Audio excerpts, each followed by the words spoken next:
আসসালামু আলাইকুম এভরিওয়ান, সবাইকে স্বাগতম। আজকে আমি ভিন্ন রকম ভিন্ন স্টাইলে ভিন্ন ডিজাইনের একটা রেসিপি নিয়ে হাজির হয়ে গেছি আপনাদের সাথে। প্লিজ ভিডিওটি ভালো লাগলে লাইক, শেয়ার এবং সাবস্ক্রাইব করে পাশে থাকবেন। আমি আজকে আপনাদের পছন্দের চাইনিজ তৈরি করে নিয়ে এসেছি। বড় ছোট সবারই পছন্দের ফেভারিট একটা খাবার এই চাইনিজটি। আমি আজকে ভেজিটেবল চাইনিজ তৈরি করে আপনাদের সাথে শেয়ার করছি। দেখুন কিভাবে তৈরি করতে হয়। আমি এখানে নিয়েছি চাউলের মধ্যে আমি একটু পানি দিয়ে 10 মিনিট ভিজিয়ে দিচ্ছি, লবণ দিয়ে দিয়েছি সাথে 1 টেবিল চামচ দিয়ে আমি 10 মিনিট ভিজিয়ে রেখেছি। এরপর আমি একটা পাতিলে তেল দিয়ে দিয়েছি 2টা দারচিনি, 2টা তেজপাতা, একটা এলাচ দিয়ে ভেজে নিয়েছি। এরপর পেঁয়াজ কুচি দিয়ে দিয়েছি, এটাকেও একটু ভেজে নেব। এরপর আমি চাউলগুলো দিয়ে দেব। যে চাউলগুলো ভিজিয়ে নিয়েছি তাহলে আমার হতে কিন্তু সময় বেশি লাগবে না, ওই জন্য আমি একটু ভিজিয়ে নিয়েছি। আপনারা চাইলে কিন্তু এভাবে না, আপনারা চাইলে একবারে যেভাবে ভাত রান্না করেন ওভাবেও কিন্তু রান্না করতে পারেন এই আতপ চাউলগুলো। আমি কিন্তু একদম পোলাও স্টাইলে কিন্তু রান্না করে নিচ্ছি, যেন একদম খেতে আর একটু টেস্টি হয়। ওই জন্যই আপনারা চাইলে যে কোনোভাবেই রান্না করতে পারেন। তো আমি এখানে পরিমাণ মতো পানি দিয়ে দিয়েছি পরিমাণ মতো লবণ দিয়ে আমি একটা ঢাকনা দিয়ে ঢেকে রাখবো। 10 মিনিট পর আমি একদম মিডিয়াম আঁচে দিয়েছি। 10 মিনিট পর দেখুন আমার পোলাওগুলো একদম পারফেক্ট হয়েছে।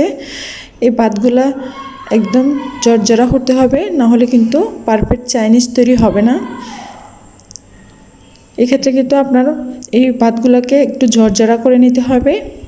এই আতপ চালের ভাত কিন্তু ঝরঝরা না হলে একদম সুন্দরই হবে না চাইনিজটা। তো আমি একটা কড়াইতে তেল দিয়ে দিয়েছি পরিমাণ মতো। আর এখানে নিয়েছি গাজর কুচি, সিম কুচি, টমেটো কুচি, বরবটি কুচি, পেঁয়াজ কুচি, রসুন কুচি আর আলু কুচি, সবগুলো আমি একসাথে কেটে নিয়েছি। এরপর আমি প্যানে দিয়ে দেব রসুন কুচিটা একটু ভাজা হলে দিয়ে দেব পেঁয়াজ কুচিটাকে একটু ভেজে নেব। সাথে দিয়ে দেব কাঁচামরিচ দিয়ে একটু নেড়ে হালকা ভেজে নেব। একবারে ভাজা যাবে না, কারণ সবগুলোই ভেজে নিতে হবে। তারপর দিয়ে দেব গাজর কুচি, দিয়ে দেব আলু কুচি,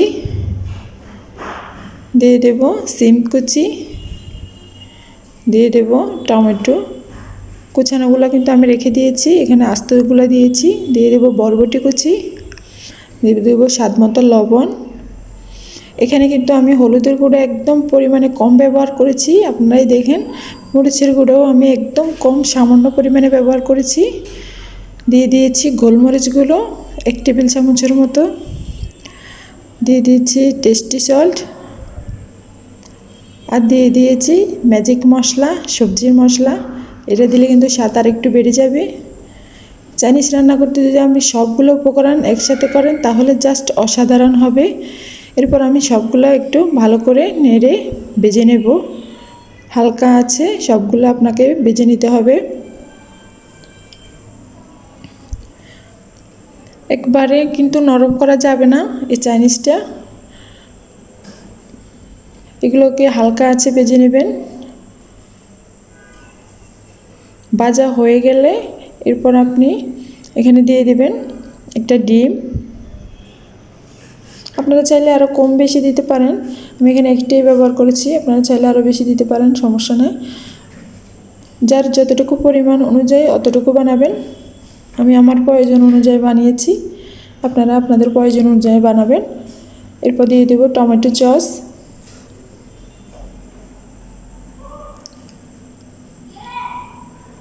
দিয়ে দেব টমেটো কুচি। এটা আমি একটু পরে দিয়েছি, কারণ এটা আস্ত রাখবো, ওই জন্য আমি একটু পরে দিয়েছি। সবগুলো উপকরণ ভালো করে মিশিয়ে নেব। সবগুলো কিন্তু আমার ভাজা হয়ে গেছে। এখন আমি সবগুলো মিশিয়ে নেওয়ার পর দিয়ে দেব যে ভাতটা রান্না করেছি আতপ চাউলের, ওই পোলাওটা দিয়ে দেব। দিয়ে আর একটু ভালো করে মিশিয়ে নেব সবগুলা মশলার সাথে, সবজির সাথে। দেখতে কিন্তু কালারফুল দেখা যাচ্ছে, অসাধারণ লাগছে এই চাইনিজটা। বাচ্চা বলেন বড় বলেন যে কেউ নিমিশেই খেয়ে ফেলবে। একবার বাসায় তৈরি করবেন, তারপর বুঝতে পারবেন কেমন হয়েছে। একদম ঝরঝরা হয়েছে। এক্ষেত্রে কিন্তু আপনার পোলাওগুলো কিন্তু একটু ভালো করে জর্জরা করে নেবেন। আমার দেখুন চাইনিজটা একদম রেডি হয়ে গেছে। এরপর যে আমি সসটা দিয়ে দিয়েছি উপরে, এখন আমি নিয়ে নিচ্ছি। একদম সুন্দর জর্জরা লাগছে, একদম কালারফুল লাগছে, অনেক রকম অনেক কালার দেখা যাচ্ছে। খুবই সুন্দর মজাদার একটা খাবার এই চাইনিজটা, ছোটো বড় সবাই খেয়ে নেবে। আর বাচ্চাদের পুষ্টির জন্য একদম পারফেক্ট আছে। দুষ্টু বাচ্চারা তো সবজি এমনিতেই খেতে চায় না, তাদের জন্য এই রেসিপিটা একদম পারফেক্ট আছে।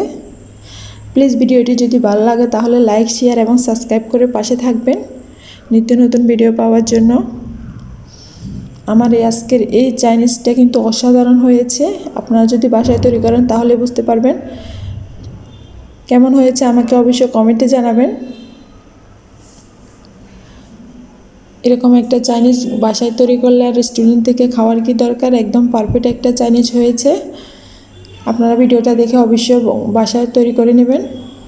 খুব সুন্দর একটা রেসিপি আজকে আপনাদের সাথে শেয়ার করলাম। আল্লাহ হাফেজ।